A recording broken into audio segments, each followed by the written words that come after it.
Vamos a continuar con nuestra serie de la segunda carta a los Corintios, la cual hemos titulado Consuelo en el Evangelio.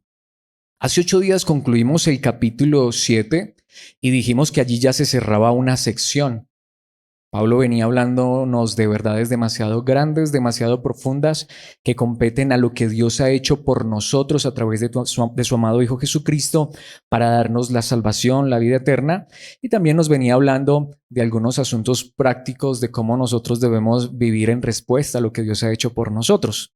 Ahora, lo que vamos a empezar a ver en el capítulo 8, que se va a extender hasta el capítulo 9, y obviamente vamos a tener allí una serie de enseñanzas, no es que esté desconectado, de hecho está muy conectado, sigue siendo una de esas verdades prácticas a las cuales Dios nos llama por medio de la fe en Cristo. Es decir, hemos creído en Cristo, ya somos salvos, no tenemos que hacer nada para ser salvos, pero como lo hemos venido viendo en los pasajes anteriores, como lo decía ahora el hermano Alfredo y como lo vimos en el Salmo, el cristiano sí tiene una vida diferente, produce fruto, pero como consecuencia, como resultado de haber creído en la gracia maravillosa de nuestro Señor Jesucristo. Y ahora Pablo se va a adentrar en uno de los temas para mí más delicados de la Biblia, no más importante, espero aclarar eso. Para mí lo más importante siempre será la salvación.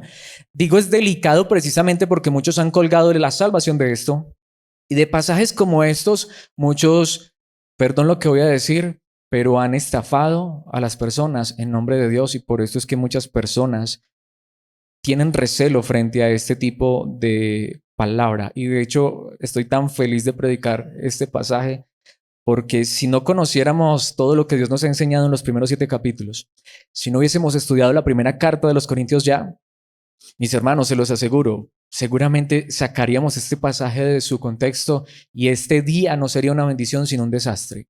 ¿Por qué? Porque antes de leer tengo que decir que vamos a hablar de dinero. Alguien diría, ay, ¿por qué vine hoy? Pero todo lo contrario, creo que es una de las enseñanzas más importantes. Sí, Pablo va a hablar de dinero. Leamos y luego veamos lo que Dios nos quiere enseñar, pero creo que esta verdad es demasiado maravillosa y que realmente trae consuelo cuando se entiende correctamente. Quiero decir esto no para que nos predispongamos, sino al contrario, para que estemos muy atentos y nos preguntemos si es verdad lo que Alex va a decir y es conforme a la palabra, porque no es lo que Alex piense, sino lo que la Biblia dice, pero que sea lo que realmente la palabra de Dios dice con fidelidad. Leamos y luego veamos lo que Dios nos quiere enseñar. En la Nueva Traducción Viviente, capítulo 8 de la segunda carta a los Corintios, desde los versículos 1 hasta el 9, vamos a estar estudiando. Dice la palabra de Dios escrita: Ahora quiero que sepan, amados hermanos, lo que Dios en su bondad ha hecho por medio de las iglesias de Macedonia. Estas iglesias están siendo probadas con muchas aflicciones y además son muy pobres, pero a la vez rebosan de abundante alegría, la cual se desbordó en gran generosidad. Pues puedo dar fe de que dieron no solo lo que podían, sino aún mucho más, y lo hicieron por voluntad propia. Nos suplicaron una y otra vez tener el privilegio de participar en la ofrenda para los creyentes de Jerusalén. Incluso hicieron más de lo que esperábamos, porque su primer paso fue entregarse ellos mismos al Señor y a nosotros, tal como Dios quería. Así que le hemos pedido a Tito, quien los alentó a que comenzaran a dar, que regrese a ustedes y los anime a completar este ministerio de ofrendar. Dado que ustedes sobresalen en tantas maneras, en su fe, sus oradores talentosos, su conocimiento, su entusiasmo y el amor que reciben de nosotros, quiero que también sobresalgan en este acto bondadoso de ofrendar. No estoy ordenándoles que lo hagan, pero pongo a prueba qué tan genuino es su amor al compararlo con el anhelo de las otras iglesias. Ustedes conocen la gracia generosa de nuestro Señor Jesucristo. Aunque era rico, por amor a ustedes se hizo pobre para que mediante su pobreza pudiera hacerlos ricos. Esta es la palabra de Dios, este es el pasaje que vamos a estar estudiando y quiero decirlo, es una introducción porque son 2 capítulos completos sobre este tema, capítulos 8 y 9. Con la ayuda, gracia de Dios, si Él nos presta vida, lo veremos todo. No hoy, obviamente, hoy solo veremos los primeros 9 versículos y como les digo, es una introducción. Notamos si está hablando de dinero, si está hablando de ofrenda, pero le he puesto como título a esta enseñanza y hasta podría sonar contradictorio como algunos de los títulos que hemos tenido, pero es todo lo contrario. Si lo entendemos correctamente, esta es una generosidad que consuela. Generosidad que consuela. Aquí la palabra de Dios nos está hablando particularmente, sí, de dinero, de generosidad, pero de hecho quiero enfatizar esta introducción para ir a 3 puntos con algo muy importante. Hay que tener mucho cuidado con este tipo de pasajes. De hecho, aquí viene la pregunta para mí. ¿Se contradice aquí el apóstol Pablo? Ya Dios nos permitió hace creo que un par de años atrás, me refiero más particularmente el capítulo 9 de la primera carta a los Corintios, fue hace como 2 años que lo estudiamos, vimos toda la carta, pero hace un año aproximadamente que estamos estudiando la segunda. A lo que me refiero es que cuando estudiamos en esa ocasión el capítulo 9 de la primera carta a los Corintios, hubo algo que espero que haya quedado claro. Pablo allí nos enseñó que él no pedía dinero, que una persona que predica fielmente el evangelio jamás pide dinero por predicar, que un pastor, predicador, sacerdote, como se quiera llamar, es para enseñar fielmente la palabra, el mensaje, y que estas cuestiones económicas, materiales, no tienen que ver con él. Si él hiciera eso, lo que sería un mercader, sería un estafador. Ahora, obviamente aclarábamos que lo que se permite según la palabra de Dios es recibir ofrendas voluntarias para sostener un ministerio, pero nunca decir tanto, nunca imponer, ni mucho menos llevar a las personas a incomodarse o sentirse mal por esto. Sencillamente, si hay una ofrenda voluntaria para un ministerio, bien. Si no, Dios provee de muchas maneras y la persona que debe mostrar más, que no ama el dinero, es el que está predicando. Así que la pregunta es, ¿se contradice Pablo aquí? Esa es la pregunta. Quiero contar esta anécdota muy personal. No uso este tipo de ilustraciones, ustedes lo saben, pero es necesario porque creo que apunta a lo que vamos a ver. Con esto termino la introducción. Precisamente en la época que estábamos estudiando el capítulo 9, había una persona que iba de paso, estuvo ese día en una enseñanza y después de la enseñanza hizo algo que me encanta, me confrontó. Me dijo, ¿cómo pudiste tú enseñar que los que predican no piden dinero? Me dijo, ¿qué vas a hacer cuando llegues a la segunda carta de Corintios capítulos 8 y 9? Le dije, ojalá pudieras estar aquí. No está aquí con nosotros, esta persona era de otro lugar, de otra parte, como les digo, iba de paso, pero nos quiso visitar. Dijo, ¿qué vas a hacer cuando llegues a la segunda carta de los Corintios capítulos 8 y 9 si allí Pablo pidió dinero? Bueno, sí, pero no para él. No para él. Y este pasaje, que es el que han usado muchos para pedir dinero y perdón, para desangrar a las personas y para convertir el evangelio en un negocio, nada tiene que ver con pedir dinero para un ministerio, para una iglesia local. Repito, aclaro, y con esto cierro, hay necesidades en una iglesia local y gracias por esos aportes voluntarios de los corazones que también de manera generosa apoyan el ministerio, pero eso es total y completamente voluntario, no hay un porcentaje, no es tanto, es pura y bendita gracia de Dios y voluntad.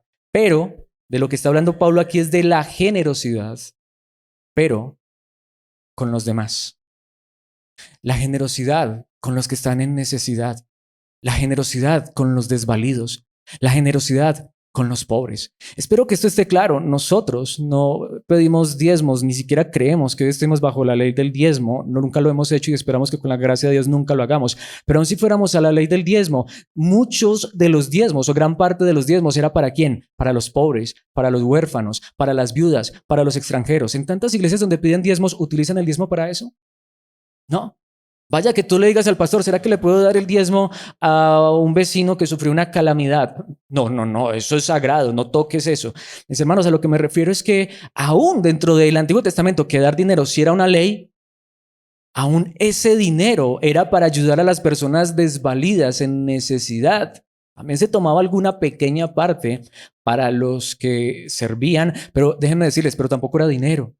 Eran especie, era alimento, era grano, era trigo, era cebada, era carne, eran vino, aceite, para suplir la necesidad alimenticia, pero no era dinero. No era para que las personas se llenaran los bolsillos de dinero. Así que el punto es que desde la antigüedad Dios nos ha enseñado la generosidad y aquí Pablo en ninguna manera se está contradiciendo. Aquí Pablo ni siquiera está tampoco pidiendo dinero, está instando a las personas a ser generosas con los necesitados. Por eso quiero que veamos cómo esta generosidad finalmente sí trae gozo y alegría al cristiano y lo consuela, porque no es un mensaje para decir traigan dinero aquí y llenemos de los bolsillos al líder, al pastor. Que Dios nos guarde de ese tipo de cosas. Así que aquí no voy a hablar de dinero para mí, que Dios me guarde. Aquí vamos a hablar de lo que todos como cristianos somos llamados a mostrar por la gracia de Dios. Por eso, en primer lugar, la generosidad es una gracia. La generosidad es una gracia. Con la salvación viene la generosidad. Una persona que comprende correctamente el mensaje del evangelio en todo su esplendor no se puede negar ser generoso. Pero ¿de qué se trata esta generosidad? Que es una gracia. Veamos en los primeros 5 versículos lo que la palabra de Dios dice allí de manera tan clara. Dice Pablo: ahora quiero que sepan, amados hermanos, y dice esto con mucho amor, que Dios en su bondad, pero el idioma original literalmente dice en su gracia o por su gracia. Quiero que sepan lo que Dios por su gracia, por su bondad, ha hecho por medio de las iglesias de Macedonia. Es decir, está usando a la iglesia de Macedonia, o las iglesias, porque eran varias. Está usando estas iglesias, pero ¿quién lo está haciendo? Dios. ¿Y por qué lo está haciendo Dios? Por su gracia. ¿Qué es lo que Pablo quería que los corintios supieran acerca de lo que Dios estaba haciendo por su gracia por medio de las iglesias de Macedonia? Versículo 2. Estas iglesias están ¿qué? Siendo probadas con muchas aflicciones. Eran iglesias verdaderas. Eran hijos de Dios verdaderamente. Y estaban teniendo muchos problemas, muchas dificultades, muchas aflicciones. Es más, estaban siendo probadas. Esto no te lo enseñan en muchos lugares. Porque claro, cuando a ti te dicen que si tú crees en Dios todo va a estar bien, ¿qué haces con este tipo de versículos que dicen que hay iglesias verdaderas como los macedonios que estaban siendo probados con muchas aflicciones? Y además son muy pobres. El idioma original dice extremadamente pobres. Tú dirías, ¿esos son cristianos verdaderos? Aquí el famoso evangelio de la prosperidad, de que Dios te va a hacer rico, de que Dios te va a hacer próspero, que solamente trae una buena ofrenda y verás cómo Dios te va a multiplicar. ¿Podemos ver el engaño? No. Estas iglesias estaban siendo probadas con muchas aflicciones y además eran muy pobres, extremadamente pobres, pero a la vez rebosaban de abundante ¿qué? Alegría. Aquí es donde viene lo más hermoso. Podemos ver, estas personas entendieron el evangelio correctamente, que el evangelio no son cosas materiales, que el evangelio no es tener dinero. Así que si Pablo empieza este discurso diciendo esto, ¿cómo podría luego una persona hablar de dinero para llenarse los bolsillos ella misma? Sería perverso. ¿Y son los pasajes que utilizan para pedir dinero? Lo primero que está enseñando Pablo es que lo más grande que Dios tiene para darnos es llenar nuestro corazón de alegría, aun cuando estuviéramos siendo probados por muchas aflicciones, aun cuando fuéramos extremadamente pobres. Pregunta, ¿somos alegres? Tan conectado con lo que veíamos el miércoles, ¿no? Este es el poder de Dios, este es el verdadero evangelio. Que uno esté contento con lo que tiene, sea poco o sea mucho. Y eso tiene que empezar ¿por quién? Por el que está enfrente. Así que gracias a Dios, este pasaje no es para pedir dinero para mí, sino primero para recordarnos que la gracia de Dios es que sin importar lo que pase en esta vida, al saber que nuestra recompensa, nuestra retribución, nuestro galardón, nuestra gloria está en la eternidad, no importa lo que pase aquí, estamos rebosando de alegría, aunque hubiera aflicciones. ¿Qué decimos? Es una prueba, es una prueba. Aunque fuéramos pobres, es una prueba. Pero no solamente había alegría. Cuando uno experimenta gozo y alegría, no por las cosas materiales, sino por estar en Cristo, aunque no tuviera mucho material, al final esa alegría es la que, como dice aquí, la cual se desbordó en gran generosidad. Cuando uno no está alegre, y más cuando lo que le quita la alegría a uno y le trae tristeza es lo material, olvídense, jamás uno va a ser generoso. Jamás.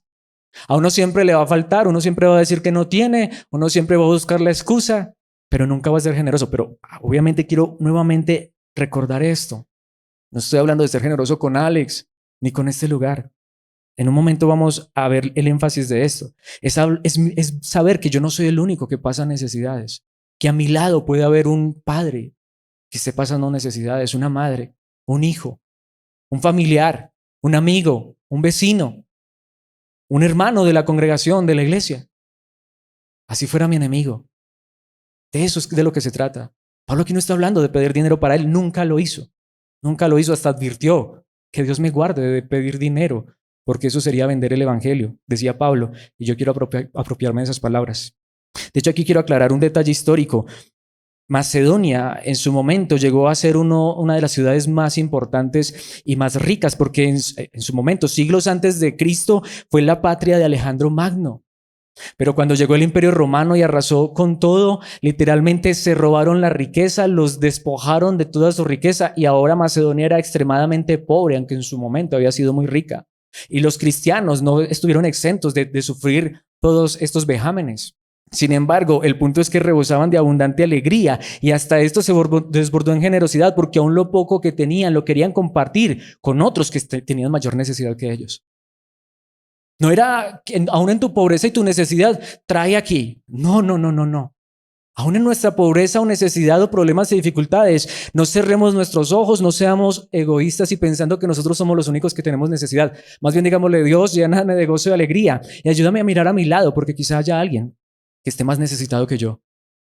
Y si es un huevo el que tengo, pues lo parto en dos con mi hermano. Como dijo un día el Señor Jesucristo, si tienes 2 túnicas, comparte una con el que no tiene ninguna. ¿Qué dice el versículo 3? Pues puedo dar fe de que dieron no solo lo que podían, sino aún mucho más. Qué fuerte, y lo hicieron por voluntad propia. Estas personas eran extremadamente pobres, pero aún lo poco que tenían lo querían compartir. ¿Con quién? No dice aquí, con el pastor que se estaba llenando los bolsillos de dinero. Notemos, versículo 4, nos suplicaron una y otra vez. Es más, Pablo les estaba diciendo, no, ustedes son muy pobres, están en una necesidad muy grande. ¿Y saben qué estaban haciendo ellos? Pablo, por favor, nos suplicaron una y otra vez tener el privilegio. Eso sí es un privilegio, mis hermanos. El privilegio de participar, ahí está. Esta traducción es hermosa, el idioma original dice para los santos. Pero es fuerte porque dice el privilegio de participar en la ofrenda para los creyentes. ¿De dónde? De Jerusalén. Cuando tú miras en la historia, Jerusalén estaba viviendo un momento terrible. Se estaban muriendo de hambre. ¿Los macedonios eran pobres? Sí. ¿Estaban viviendo problemas y dificultades? Sí, pero no se estaban muriendo de hambre. Y lo poco que tenían lo querían compartir. Y notemos, si tú miras en un mapa, ¿dónde está Macedonia? Europa. En la Europa oriental. Sí, muy cerca de Asia, pero ¿dónde estaba Jerusalén? Sí, o sea, demasiado lejos. Y perdóneme lo que iba a decir, pero no había internet 5G, no había noticias, no había cable, no había Twitter, no había WhatsApp, no había Facebook. Y se dieron cuenta de la necesidad que a kilómetros, de hecho en otro continente, había con unos creyentes. Y quisieron compartir con ellos lo poco que tenían. Entonces, no estoy pidiendo dinero para mí. Espero que eso haya quedado claro y no lo voy a hacer, que Dios me guarde. La pregunta es, ¿podemos entender la generosidad de estas personas? No se cerraron en su problema y en su dificultad, no se llenaron de egoísmo. Es que ¿por qué me está pasando esto a mí? Dios nos está probando en esta situación. Y saben, pudieron ver más allá y ver a otras personas en mayor necesidad y quisieron compartir con ellas y suplicaban. Pablo les decía, no, pues es que ustedes tienen necesidad. No, pero allá hay unos cristianos que tienen mayor necesidad. Por favor, Pablo, ¿nos permites dar una ofrenda para ellos? Me voy a adelantar, pero es tan importante esto que hasta Pablo más adelante va a decir, si quieren los acompaño, pero yo no voy a llevar esa ofrenda, para que pronto alguien no vaya a pensar que yo me estoy sacando el dinero. No era para Pablo. De hecho, Pablo está contando esta historia a los corintios, para que ellos vieran lo que realmente es la generosidad. Versículo 5. Incluso hicieron más de lo que esperábamos. Porque su primer paso fue entregarse ellos mismos al Señor. Esa es la entrega a Dios. La entrega a Dios es entender que lo más grande que Dios tiene para darme no es riqueza en esta tierra, sino una vida que goza de alegría, de felicidad por quien es Dios y saber que nuevamente nuestra recompensa, nuestro premio está en la eternidad. Ellos se entregaron a Dios. Señor, si me quieres dar algo bien, si no, ya me has dado lo más grande, salvación y vida eterna. Y hasta, Señor, me has dado algo. No es simplemente gracias y me lo gasto todo. Gracias. Señor, ayúdame a mirar con quién puedo compartir que tenga necesidad. Mis hermanos, eso debe estar en la naturaleza del cristiano. Pero yo entiendo también, como en tantos lugares solo nos han enseñado, traigan aquí, traigan aquí, traigan aquí. Si tú traes aquí, Dios te bendice. Si tú traes aquí, Dios te prospera. Si tú le eres fiel a Dios, ¿qué es serle fiel a Dios? Es ser fiel a un hombre, a un ministerio local. No, mis hermanos, aquí quiero aclarar nuevamente, siempre que hablamos de esto, lo digo precisamente por lo que sigue diciendo el versículo. Porque su primer paso fue entregarse ellos mismos al Señor y a nosotros, tal como Dios quería. Recordemos que también los macedonios apoyaban el ministerio del apóstol Pablo, pero es como si Pablo les dijera, no solo nos apoyan, no solamente ustedes nos regalan una ofrenda voluntaria a nosotros para el ministerio, claro, lo más importante se han entregado a Dios. Ahora quieren ayudar a otras personas, ¿qué les va a quedar a ustedes? Pablo les decía, no, ellos decían, por favor, Pablo, es que no nos está haciendo falta nada. Hay necesidad, hay escasez. Es una prueba de Dios. Ya Dios proveerá, ya Dios suplirá. Pero si en este momento tenemos dos, queremos compartir uno con el necesitado. Mis hermanos, ¿esto no consuela? ¿Esto no alegra? Pero en un lugar donde a ti te arrancan es el dinero para un ministerio y cuando tú ves a tu papá, a tu mamá, a tu familia pasar necesidades. En un lugar donde tú ves como el pastor ahora está en camioneta último modelo y a veces a ti no te alcanza ni para comer. Eso no consuela, pero si la palabra de Dios lo que nos enseña es eso, que compartamos con el necesitado. Es más, notemos, allí vemos también un carácter muy genuino de Pablo. Pablo no los estaba ni siquiera les estaba pidiendo dinero. Ellos se dieron cuenta y quisieron voluntariamente, y aun cuando quisieron hacerlo, ¿qué les dijo Pablo? No. ¿Qué hicieron ellos? Suplicaron. Como decimos, en ese orden de ideas, pues hay uno que dice, bueno, mis hermanos, tanto como les digo más adelante, por eso Pablo va a decir, y yo no voy a tocar esa ofrenda. Vamos a nombrar a personas que la lleven, porque es que esto sí es generosidad. Y que Dios guarde esa ofrenda, porque esa ofrenda sí sale desde el corazón. Apoyemos esto con unos cuantos versículos más. Romanos 12:8. Pablo dice, si tu don consiste en animar a otros, anímalos. Si tu don es dar, hazlo con generosidad. Allí está, ¿no? Si Dios te ha dado la capacidad de liderar, toma la responsabilidad en serio. Y si tienes el don de mostrar bondad a otros, hazlo con gusto. ¿Por qué he traído este pasaje? Por dos cosas principales. Pues creo que hay una obvia. Si tu don es dar, hazlo con generosidad. Pero lo segundo que parece no muy obvio es que este pasaje particularmente está hablando de los dones que da el Espíritu. Y por eso el dar con generosidad es un don que Dios produce en nuestros corazones, pero es tan importante como el don de la consejería o el de animar a otros o como el ser líder en una iglesia. Tantas personas están afanadas por ser líderes. Tantas personas están afanadas por ser los del ministerio de consejería muchas veces para darse cuenta desde lo que le pasa a Raimundo, todo el mundo. Mis hermanos, esos ministerios son dados también por Dios, son dones o gracia dadas por el Espíritu Santo. Como dice allí, el que tiene la capacidad de liderar, tome la responsabilidad en serio. Dios te ha dado ese don, lidera. Si Dios te ha dado el don de animar, anima, pero también está el de la generosidad. ¿Y cuántos queremos que Dios nos dé ese don? Empezando por el que está enfrente. Claro, es una gracia de Dios.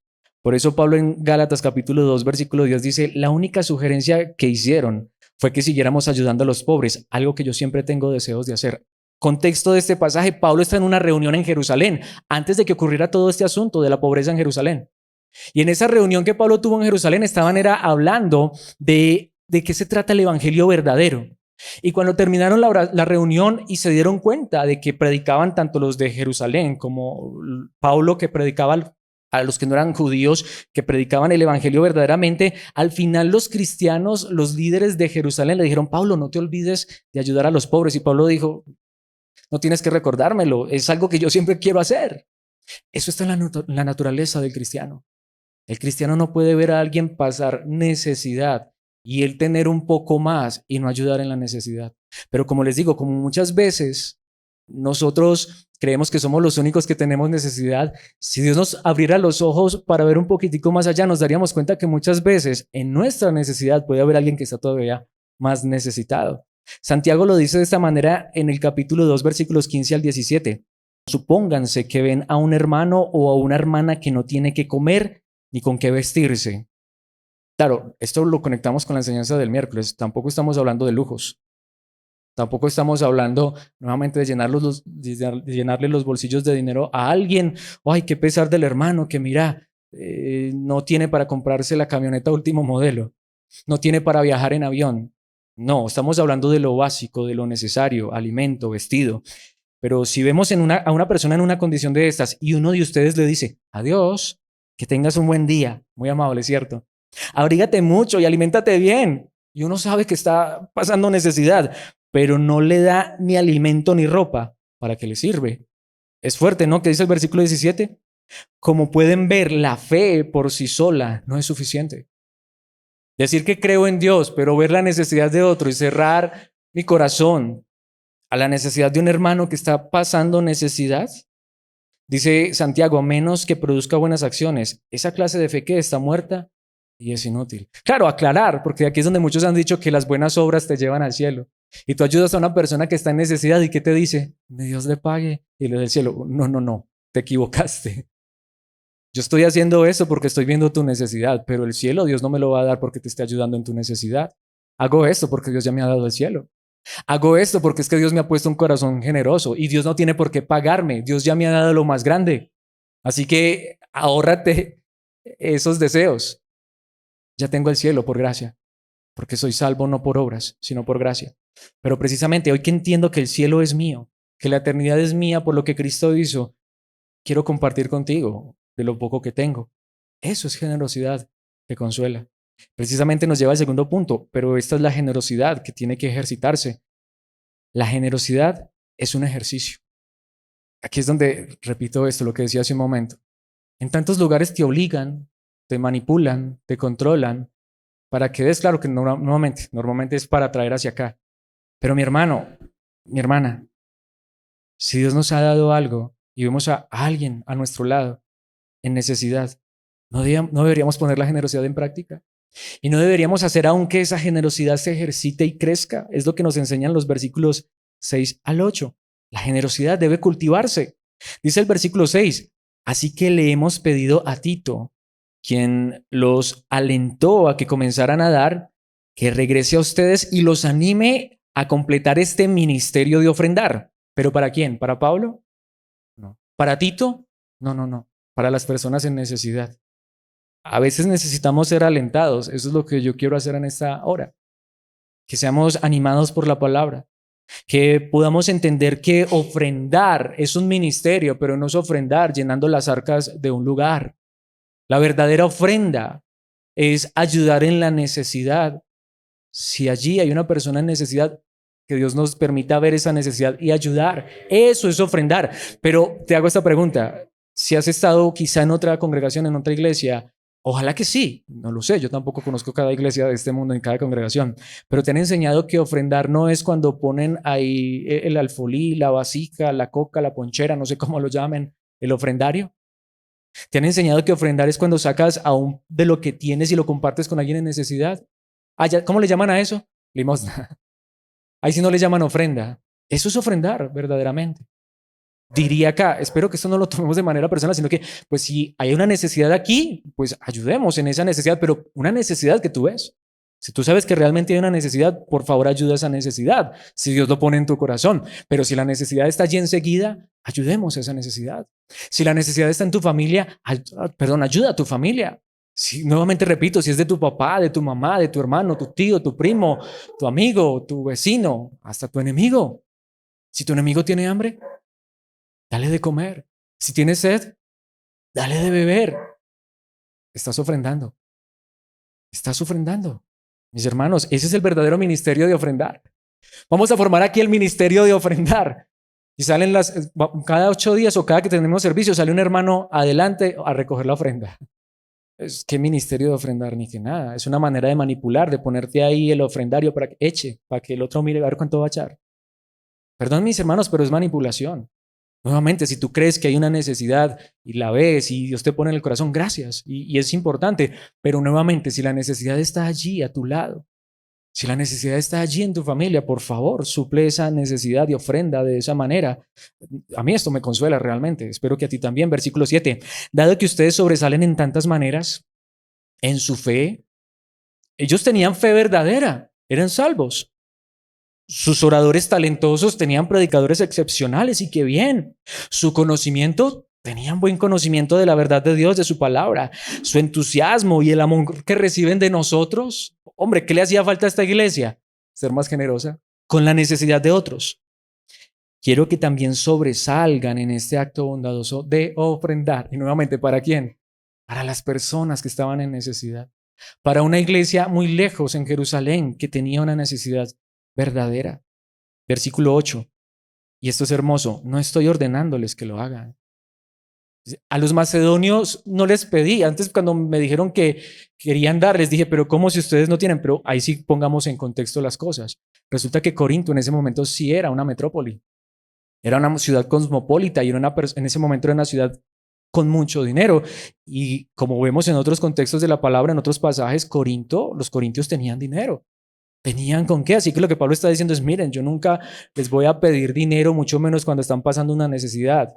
como pasó con los macedonios. Ellos quisieron dar y hasta nos rogaron, bueno, listo, aceptamos esa ofrenda para los necesitados. Pero ustedes los estoy animando. No es una orden tampoco. Aquí Pablo pudo haber dicho, entonces, ahí sí es donde yo hago la pregunta. ¿Por qué Pablo no dijo, es que ustedes tienen que dar el 10%? No. Pablo nunca pidió y mucho menos dijo tanto. No estoy ordenándoles que lo hagan, pero pongo a prueba qué tan genuino, y allí está, es su amor al compararlo con el anhelo de otras iglesias. Esto debe salir desde el corazón, del amor. Mis hermanos, de hecho, ¿saben cómo lo dice Santiago? Santiago, volviendo a esa carta que también habla mucho de esto en el primer capítulo, dice el versículo 27. Y aquí me encanta esto, aunque no me encanta la primera palabra, porque en la Biblia realmente esa palabra no existe. De hecho, esa palabra es muy posterior. La religión pura. Pero la Biblia nunca habla realmente de religión, porque el verdadero cristianismo no es una religión. Pero estas traducciones dicen la religión pura, o mejor, la creencia pura y verdadera, a los ojos de Dios Padre, consiste en ocuparse de los huérfanos y de las viudas y de sus aflicciones y no dejar que el mundo te corrompa. Es decir, si tenemos una fe verdadera, una creencia verdadera en Dios, ocupémonos de las personas que están en necesidad. Por eso siempre lo he dicho, esta no es la iglesia, este lugar. Tú y yo somos la iglesia. Y cuando salimos de este lugar no dejamos de ser iglesia. Allá seguimos ofrendando. Allá seguimos sirviendo. Allá seguimos poniendo los dones en práctica. Cuando te das cuenta que hay, por ejemplo, un huérfano, un niño que tiene necesidad. Cuando te das cuenta que hay una viuda. Y en este contexto particular recordemos que ¿quién se iba a ocupar de un huérfano o de una viuda si a las mujeres no les dejaban de vengar? Si las mujeres, aunque trabajaban tanto, no les pagaban su salario. Una de las cosas que hizo la iglesia primitiva fue ocuparse de las viudas. Ellos no querían que nadie pasara necesidad. Por eso, mis hermanos, entendamos que la palabra de Dios nos llama a ser generosos desde el corazón. El autor de los Hebreos en el capítulo 13, versículo 16 lo dijo de esta manera. Y no se olviden de hacer el bien ni de compartir lo que tienen con quienes pasan necesidad. Estos son los sacrificios que le agradan a Dios. Entonces, mis hermanos, si nosotros estamos viendo una necesidad, seamos generosos, compartamos. Ay, pero es que estoy pagando la cuota de no sé qué y de no sé qué y de no sé qué, de cosas que a veces no necesitamos realmente para vivir. Es que estoy comprando esto, lo uno, lo otro. Y eso no está mal. Si Dios te da recursos, mi hermano, compra lo que quieras. Si Dios te da dinero que en sí mismo no es pecado y no está mal, pues mi hermano, tú eres libre de gastarlo en lo que quieras. Pero no nos olvidemos de la generosidad. No nos olvidemos de compartir con los que tienen necesidad, los que pasan necesidad. Son los sacrificios que le agradan a Dios. No es que traigas aquí de manera sacrificial y hasta te quedes sin comer por llenarle los bolsillos al que está frente a usted, al que está frente a ti, que Dios nos guarde de eso. Es que realmente veamos la necesidad y ayudemos y compartamos. Precisamente nos lleva al tercer y último punto, y solo será un versículo, es el versículo que nos hace falta, pero es que en tercer lugar la generosidad tiene un ejemplo, y no es el pastor, ni es el vecino, ni es fulano, que esa persona sí es generosa. ¿Quién es el verdadero y máximo ejemplo de la generosidad? Versículo 9. Ustedes conocen la gracia generosa de nuestro Señor Jesucristo. Ustedes conocen a Cristo. ¿Qué tuvo Cristo en esta tierra? ¿Se llenó los bolsillos de dinero con las ofrendas? ¿Cristo pidió diezmos? ¿Cristo hizo la fiesta de las primicias y primicias fue que le trajeran el primer sueldo a Cristo? ¿Por qué en tantos lugares que se hacen llamar iglesias cristianas hacen esto? Conozcamos a Cristo. Él no le quitó el dinero a nadie. Unas mujeres adineradas y generosas apoyaron el ministerio de Cristo, pero nunca le quitó a nadie. Es más, y ni Cristo manejaba ese dinero. ¿Quién lo manejaba? Judas. Y ese sí robaba. Ese sí sacaba.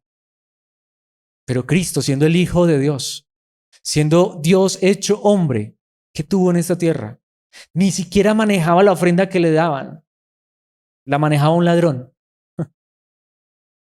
Cristo estaba contento con lo que el Padre le daba en esta tierra, alimento y una túnica, porque ni siquiera tenía un lugar donde recostar su cabeza. ¿O sí? Y en ocasiones tuvo sueño y tuvo hambre y estuvo agotado. ¿Qué tuvo el Hijo de Dios en esta tierra? Si acaso y fuéramos a Jerusalén, si acaso, si es que es verdad donde dicen la tumba, y eso que no fue de él, ni siquiera tuvo para una tumba. Ni siquiera tuvo para una cama en un hospital para nacer. Nació en un pesebre. Mis hermanos, aprendamos de él. Y a veces nosotros somos tan exigentes. Y a veces nosotros decimos que es que me hace falta, es que no tengo, y nos quejamos y me estoy incluyendo. Mis hermanos, aquí sí es duro, porque espero que esto no suene como de aquí hacia allá. Esta palabra primero es para mí. Alex, ¿tú conoces la gracia generosa de nuestro Señor Jesucristo? Aunque era rico, es más rico de todos. Por amor a ustedes se hizo pobre, para que mediante su pobreza pudiera hacerlos ricos. Y aquí Pablo no está hablando de dinero, está hablando de la riqueza más grande. Él se vino de allá, se despojó de su trono de gloria para mostrarnos que lo más importante en esta tierra no es tener dinero, porque Él no lo tuvo. Para mostrarnos que en esta tierra, si nacemos, vamos de paso, tarde o temprano, terminamos en una tumba, pero Él es capaz de levantarnos de esa tumba y llevarnos a la gloria eterna. Esa es la riqueza más grande. Así que, ¿qué nos enseñó Él en esta tierra? Él tuvo compasión de las personas. Él ayudó a los necesitados. Él oró por los endemoniados. Bueno, oró no, de hecho, libertó a los endemoniados. Él resucitó a los muertos. Él sanó a los enfermos. ¿Cuánto pidió para sanar a un enfermo? Ni siquiera pidió que lo trajeran a él. Él fue hasta el otro lado del lago para libertar al endemoniado gadareno. De él salía poder y las personas decían, si solo tocó el borde de su manto, ¿cuánto cobró por un milagro? ¿Cuánto cobró Jesús por una enseñanza? Cuando vemos a Cristo pidiendo dinero, antes le pidieron a él, le pidieron impuestos. Dijo, Pedro, vaya, tire el anzuelo, saque un pescado, paga tu impuesto y paga el mío de una vez, aunque no tenían que pagarlo. Antes a él le quitaron, pero no solamente le quitaron dinero, que igual eso vaya y venga, le quitaron la vida. Pero él la entregó voluntariamente por amor a ti y a mí para darnos la riqueza más grande. ¿Qué dice Primera de Juan capítulo 3, versículos 16 y 17? Conocemos lo que es el amor verdadero porque Jesús entregó su vida por nosotros, de manera que nosotros también tenemos que dar la vida por nuestros hermanos. Ese es el corazón del Evangelio. Yo estoy dispuesto a dar mi vida por ustedes, dice aquí la palabra de Dios. ¿En serio? Versículo 17. Si alguien tiene suficiente dinero para vivir bien y ve a un hermano en necesidad, pero no le muestra compasión, ¿cómo puede estar el amor de Dios en esa persona? ¿Cómo puedo decirles que los amo y ver su necesidad y yo teniendo con qué y no ayudarlos? ¿Cómo puedo yo decir que amo a una persona? Sé que tiene necesidad, pero no, mi necesidad es más grande, y cuando muchas veces la necesidad del hermano realmente sí es verdadera porque está aguantando hambre. Quizá mi necesidad es que me quiero comprar un vestido de Versace. ¿Eso es una necesidad verdadera? Hombre, si tengo tanto dinero para comprármelo, pero también para compartir y ser generoso, eso está bien, eso no está mal. Pero ¿cómo podría yo, como dice aquí, si tiene suficiente dinero para vivir bien y ve a un hermano en necesidad y no le muestra compasión, qué clase de amor es este? Si notamos. Precisamente yo quiero ir a Juan 13:29. Alguien diría, ¿qué tiene que ver este pasaje? Demasiado, de hecho todo. Como Judas era el tesorero del grupo, algunos pensaron que Jesús le estaba diciendo que fuera a pagar la comida o que diera algo de dinero a los pobres. ¿Qué tiene que ver? Esto es justo antes de Judas salir por 30 monedas de plata e ir a traicionar a Jesús. Jesucristo le acaba de decir a Judas, acaban de comer la cena, Jesucristo en unas horas va a morir, traicionado por Judas. Y Jesús le dice a Judas, lo que vas a hacer, veíaslo pronto. ¿Qué pensaron los demás discípulos? Algunos pensaron que Jesús le estaba diciendo que fuera a pagar la comida. Ellos no pensaron mal de Judas. Judas era el mejor cristiano de todos. Que Judas era una eminencia, era de los apóstoles. Solo Dios conoce el corazón. Iba a ir a entregar a Cristo, a traicionarlo. Pero los que estaban allí, los demás, que a lo mejor pensaban que conocían a Judas, no tenían ni idea. Pensaron que iba a pagar la comida o que diera algo de dinero a los pobres. Aún de las ofrendas que Jesús recibía para su ministerio, había un poco para compartir con los necesitados. Y eso fue lo que pensaron. Era tan común esto que cuando Jesús le dijo, lo que vas a hacer, veíaslo pronto, ¿qué pensaron ellos? Jesús le dijo que fuera a compartir un poco de lo que nos dan para nuestro sostenimiento, a compartirlo con los pobres. ¿Qué fue a hacer Judas? A robárselo todo. Bueno, el problema de Judas. Pero mis hermanos, ¿podemos entender esto? Aún Jesús, quien ni siquiera recibía un sueldo del gobierno o una pensión, sino que era sostenido por unas mujeres que voluntariamente apoyaron su ministerio público, pero aún Jesús quería que se compartiera un poco para los pobres. Y en esa ocasión, pues como era tan común que Jesús le dijera eso a Judas, los discípulos pensaron, o va a pagar la comida o va a hacer una obra de generosidad con un pobre. Por eso la manera en que quiero concluir es Gálatas 6:10, que creo que resume esta enseñanza. Por lo tanto, siempre que tengamos la oportunidad, obviamente, ahí notamos que Pablo no dice tanto, estás obligado, ay de ti si no lo haces. No, no, no, no. Siempre que tengamos la oportunidad, hagamos el bien a todos, en especial a los de la familia de la fe. Y si el que está en necesidad es nuestro hermano en Cristo, con mayor razón. Pero no olvidarnos tampoco del vecino. No olvidarnos tampoco del que no conoce a Cristo. Y hay muchos lugares donde también eso.